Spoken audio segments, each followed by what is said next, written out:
So I asked our followers for places to go whiskey hunting in Auburn, California, and Jacob recommended this place.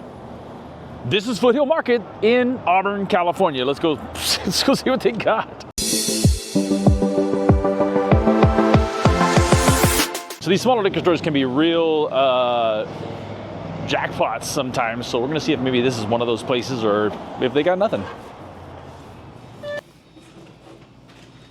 Let's do it once down the aisle here real quick. See what they got. You see it's not a super big store, but can always count on the tater case.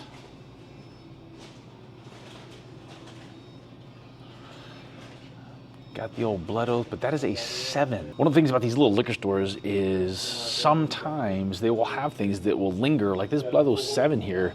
We're on Blood Oath Pack 10 now, so that one's been hanging around a little bit. So if you're looking for one because you really, really liked it, price is a little high, but yeah, I doubt you're gonna find a Blood Oath Pack 7 in many places. There's the old Van Winkles. You can see the prices for a 10, 12, there's Baker's 13. Might be hard to sell that Baker's 13 with a new lower price on the new one. Kind of messed some people up with that one. Oh, great bottle of that E.H. Taylor barrel proof, but yikes. The old Elmer T. Lee and Stag, there's your Wellers. Blanton's Gold and Blanton's Original, actually not a bad price. It's kind of surprising to me when you see the Blantons for a regular price and then the Gold or the straight from the barrel for something really, really high. Let's see if we can find any little secret little somethings here that maybe you're not gonna see in a lot of places. Maybe something's been sitting on the shelf a little while. Parker's Heritage, 11-year. That Parker's Heritage is something you're not going to see sitting on the shelf at any price very often. That one obviously is really expensive. Dalmore 18. That doesn't feel like a bad price to me. Bell Meads. Oh, look at there. So they got a whole bunch of these Amaret Bardstown collaboratives. This is actually a really delicious bottle. It's a little expensive, but it's really, really tasty. And I gotta imagine there's not a lot of those left around, and they've got 5 of them here. So that's an interesting bottle. Oh, now we're talking. So this is what I'm talking about with these small liquor stores.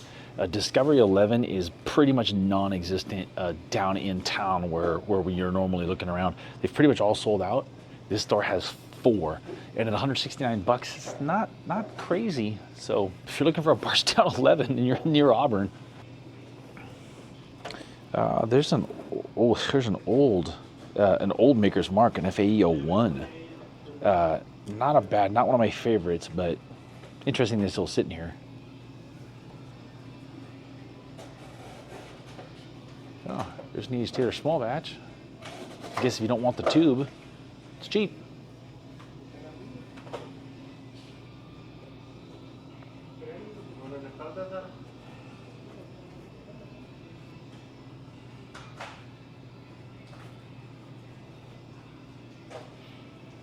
Price on Yellow Spot and Green Spot aren't bad at all. Very little Scotch here at all. A couple of interesting things here. That Bardstown 11 is compelling. The Amaret is compelling.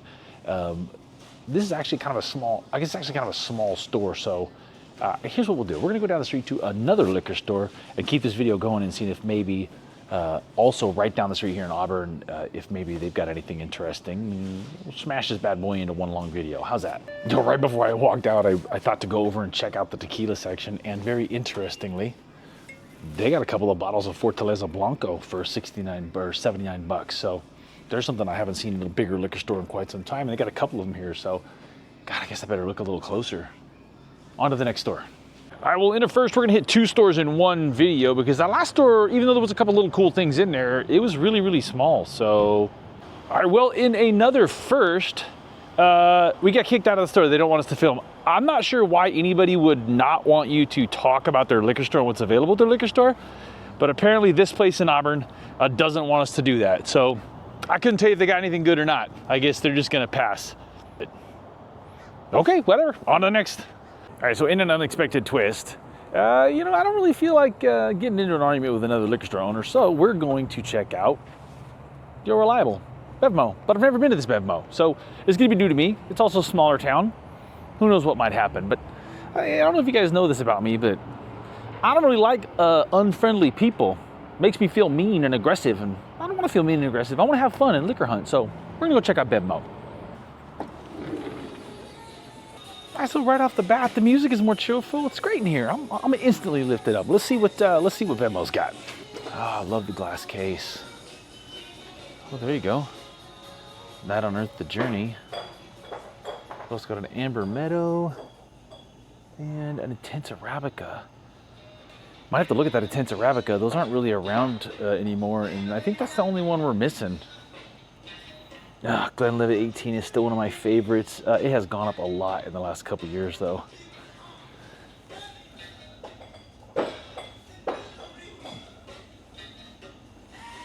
Love the old bottom shelf. Some Balvinis. Oh, look they got some Yamazakis here, 12. They actually have a Yamazaki 12 and the Yamazaki Distiller's Reserve, which are two things that I know I don't see down closer to us at BevMo's. And interesting enough, that Yamazaki Distillery Reserve seems like it's a good price.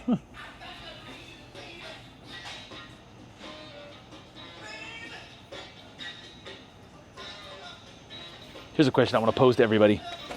Scotches vary a ton in price. As an example, this Dewar's 18 is only $72, and as 18-year scotches go, that's pretty cheap. The age on the scotch is nice, but obviously there's a difference in experience. So do you guys put a much different value on, say, a better known 18 like a Macallan over a Dewar's 18? Or do you tend to go for the Dewar's or the Shivas or some of those bottles that are less expensive to get the age without spending as much money? I'd be curious to hear what you guys think about that. Oh, there's the new Redbreast 18, $249. I'm not sure how I feel about that. I will point out here though, that Missouri Oak is actually quite a bit less expensive than at the old competitor, about $20 less. That's a good price. That's interesting. Off Hours, single barrel. Never heard of it. Never heard of it.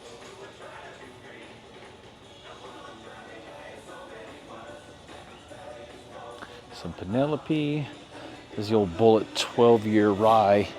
That Bullet 12-year rye is actually a pretty nice bottle for $50.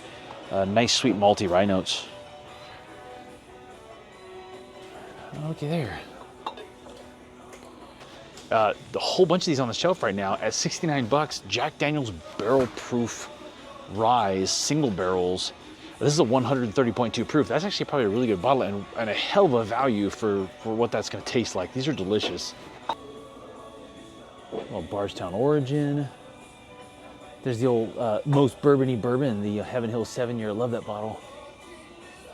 Look at here, over in this corner right here. $75 hidden away. These Old Forester single barrel proofs have gotten to be a lot more common, but don't let it distract you from the fact that these are usually, almost always, really, really delicious for $75. Now, I'd buy that Jack Daniel's Barrel Proof Rye first for a little less money, but these are a winner, and I'd say if you see these, they're pretty worth the risk. They're most likely going to be really delicious as long as they're not overpriced. They're $75 here, so totally worth the buy.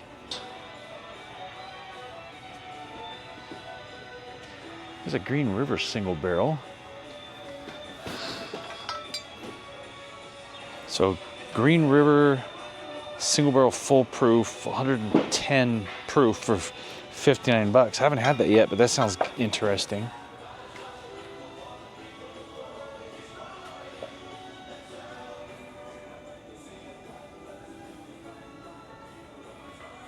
Here's another bottle I haven't, just because we just did the Brothers Bond. We just did the Brothers Bond 7-year bottle of bond. This is the Regenerative Grain. I don't know a heck of a lot about that one specifically, but 95 proof, beautiful bottle with a little bit of a gold kind of look to the label, and only $59. I can tell you everything I've had from Brothers Bond is pretty good so far. I'm not there yet, but they may be well on their way to being named the best celebrity whiskey brand, in my opinion. We're not there yet, not there yet. A little High West cast strength, a little Courage and Conviction, and the good old 2XO American Oak. Oh, look at here. Look at what I found right here. Look at that.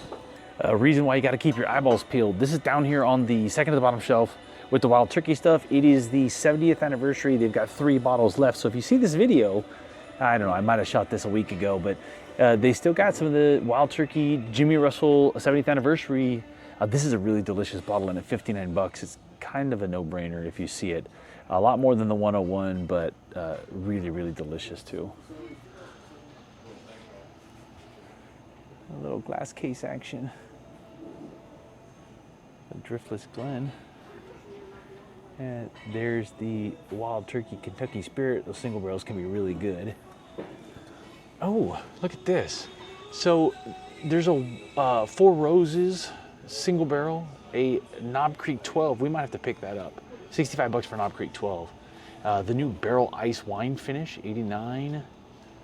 Wow, look at that.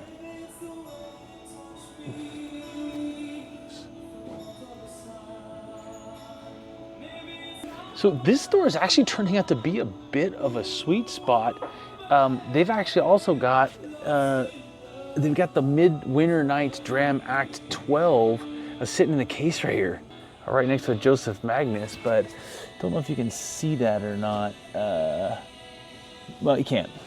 That Midwinter Night Dram's $149, and there are 4 of them sitting in there. So I'm actually kind of surprised at how much they have here.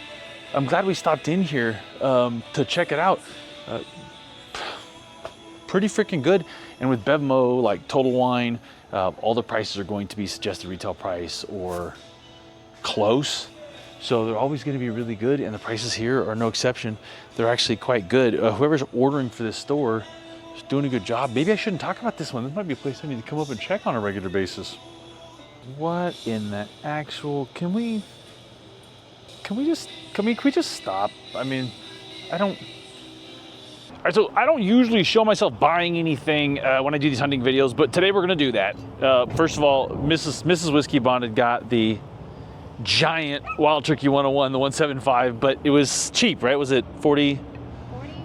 Yeah, $45. Can't beat that. I actually opted to go with, I was feeling in a little bit of a Knob Creek mood, had to go with the Knob Creek 12. It's $64.99. It's really hard to argue with that. So anyway, there you go. Turned out really good. Started out, went bad, and turned out great. So thanks for watching. I'm Conrad, this is Whiskeybonded. Please like, comment, and subscribe. And if you want to see more of these whiskey hunting videos, just ask. I want to do more. If you want to see them, say something and maybe I'll do more.